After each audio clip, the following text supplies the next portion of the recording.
Hello everyone, good morning, welcome to my channel lovely Rikta. আর আমি রিক্তা চলেছি তোমাদের সামনে আলাদা একটি ব্লগ নিয়ে। আর আজ হচ্ছে বৃহস্পতিবার। আজ বৃহস্পতিবার 8ই মে, আমাদের বিবাহবার্ষিকী। 8 বছর হলো। আর সকাল সকাল দেখো, আজকেও কিন্তু আমি সুরজিতের ফোন নিয়ে ভিডিও শ্যুট করছিলাম। সকালবেলা দেখলাম ওর ফোনটা ফ্রি থাকে আর আমার ফোনটা চার্জে থাকে, তো ভাবলাম ভিডিও শুরুতে নয় ওর ফোন থেকেই করি। কিন্তু ওর ফোনে ক্যামেরা কোয়ালিটি আমার একদমই পছন্দ হয় না। যতই ওর ফোন আমার থেকে দামি হোক না কেন, ওর ফোন স্যামসাং হোক না কেন, আমার মনে হচ্ছে আমার কাছে আমার ভিভোই ভালো। তো সবাই কেমন আছো? আশা করছি সবাই খুব ভালো আছো। আর আমিও কিন্তু বেশ ভালোই আছি। সকালটা শুরুটা বেশ ভালোই হয়েছিল। দিনের শেষে সেই ভালোটা আলটিমেটলি আর থাকলো না। তো আগের দিন যেখানে সারা দিন রাত অনুষ্ঠান চলছিল, সেই প্যান্ডেলেরটা এখনও রয়েছে। তো সেই মাথাটা এসেই দাঁড়ালাম, দুষ্টুর সকালে গাড়ি আসবে বলে। ছোটোটাকে কোলে নিয়ে সুরজিৎ দাঁড়িয়েছিল, এখন ছোটোটাকে আমি নেব, আর বড়োটাকে নিয়ে ওই যে সুরজিৎ ওর স্কুল কারে তুলে দিল। আর আজ কিন্তু ওর এক্সাম রয়েছে ইংলিশ। তো ব্যাস, ও চলে গেল ইংলিশ এক্সামের জন্য। এবার আমরাও আস্তে আস্তে ঘরের দিকে রওনা দেবো। আর ঘরে গিয়ে সর্বপ্রথম আমার কাজ থাকবে বাসি কাজটা সেরে স্নান টান করে ধূপকাঠি ধরিয়ে চায়ের ডিপার্টমেন্টে যাওয়া।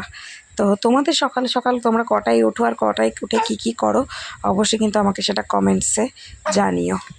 সমস্ত কাজের পর সুরজিৎ যখন দোকান চলে গেল, তারপরে আমি রান্নাঘরে সর্বপ্রথম যেটা করেছি আজ বিরিয়ানিতে এখানে চালটা ভিজিয়ে রেখে দিলাম সমস্ত কিছু দিয়ে। এখানে বিরিয়ানির আলু ভেজে নিয়েছি আর এখন ভাজবো বেরেস্তা।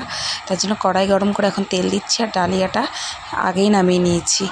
তো সমস্ত কিছুই প্রায় হয়ে গেছে, মশলা হয়ে গেছে, শুধু চিকেনটা ধোবো আর বেরেস্তাটা করলে হয়ে যাবে। আর দেখো আমার সোনা কিন্তু আস্তে আস্তে হামাগুড়ি দেওয়া শিখছে। আর আমি ওকে বলছি আয় আয় আয়, ও আমাকে হাতটা ধরার জন্য কিন্তু আরও বেশি পরিমাণে এক্সাইটেড হয়ে যাচ্ছিলো। আর ওই দেখো কীভাবে মাছের মতন সাঁতার কাটছে আর নিজে নিজে একটু উঁচু হচ্ছিলো।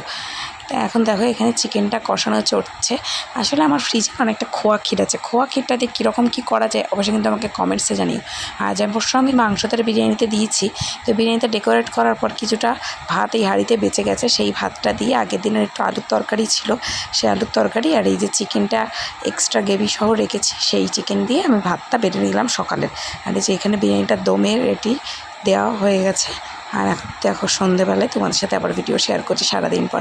সবাই হচ্ছে গুড ইভিনিং, চা বিস্কুট 2 মেয়ে আর বরকে নিয়ে বসে গেছি।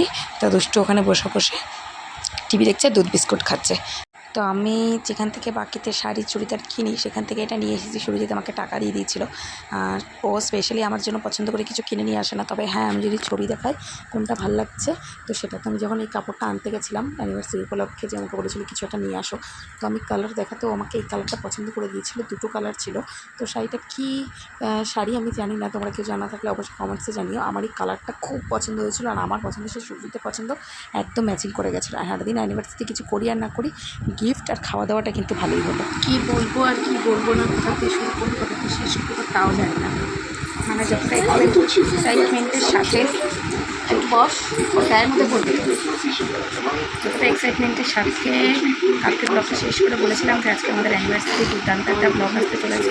হ্যান ট্যান সকাল থেকেও যে এনার্জি বা এক্সাইটমেন্টের সাথে সব ছিল, লাস্ট অব্দি সেই এনার্জি আর এক্সাইটমেন্টটা কাজ করবে না। সকালে যখন ঘুম থেকে উঠি তখনই চোখটা ঠান্ডা লেগেছিলো, নাক দিয়ে জল পড়ছিল, চোখ দিয়ে জল পড়ছিল, ওষুধ আছে ওষুধ নিয়ে আসলে ডাক্তার দেখাবো এইসব। কিন্তু যতটা বেলা গড়াতে লাগলো না, জ্বর আসছে। দুপুরবেলা গায়ে প্রচণ্ড জ্বর এসেছিলো, সন্ধ্যেবেলা উঠতেও জ্বর ছিল। তারপর সন্ধ্যেবেলা জ্বরের ওষুধ খাওয়াতে এখন একটু ভালো আছে। আমি যখন চা খাচ্ছিলাম দেখলেও বসেছিল, এখন ওই যে খেলা করছে। তো এখন ভালো আছে, কিন্তু এখন ভালো থেকে আর হবে কি, ঘড়ির কাটায় বাজে 9টা, সময় শেষ, দিন শেষ। স্পেশাল দিন আসতে যাবে তার বাচ্চার শরীর আগে, যেখানে দুটো বাচ্চার মা হয়ে গেছে সেখানে নিজের সকাল্লাদকে দূরে রেখে আগের প্রতি আগে ধ্যান দিতে হবে। আজকে আমাদের দুপুরে লাঞ্চ 2:30টার মতো হয়ে গেছে, ভেবেছিলাম ছোটো ঘুমাচ্ছে, তাড়াতাড়ি ঘুমিয়ে পড়বো। যাই হোক, তো ভালো হলো না, ও আরবার ফুসফিস করছিল। তো এখন খেলা করছে, তার থেকে কেমন যাবে জানি না। জ্বর আসলে অবশ্যই ওষুধ খাইয়ে দেবো। আর রাত্রিরে খাওয়া দাওয়া সেই সন্ধ্যাবেলা সুরজিৎ বলছিল যে কিছু আনবো কিনা খাবার দাবার, বাড়িতে বসে খাবার কিনে।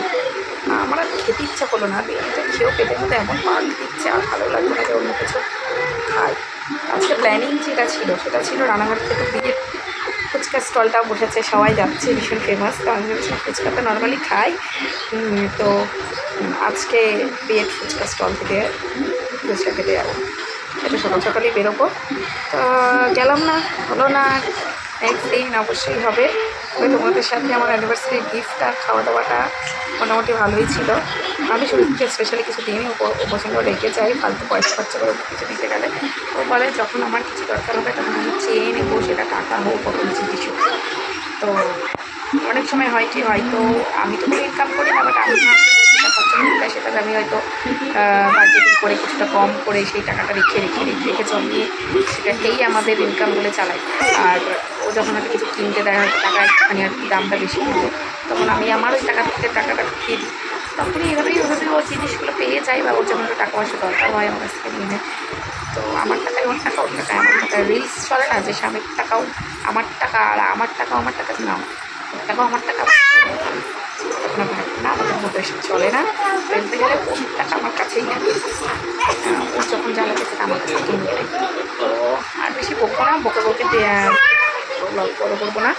চলো, গুড নাইট সবাইকে, সবাই ভালো থেকো, সুস্থ থেকো। এখন যারা চ্যানেলটিকে সাবস্ক্রাইব করো নি বা ফলো করো নি, পেজটিকে ফলো করবে, আমার ইনস্টাগ্রাম আইডি লাভলিকে করতে ভুলো না। দেখা হবে নতুন সাথে।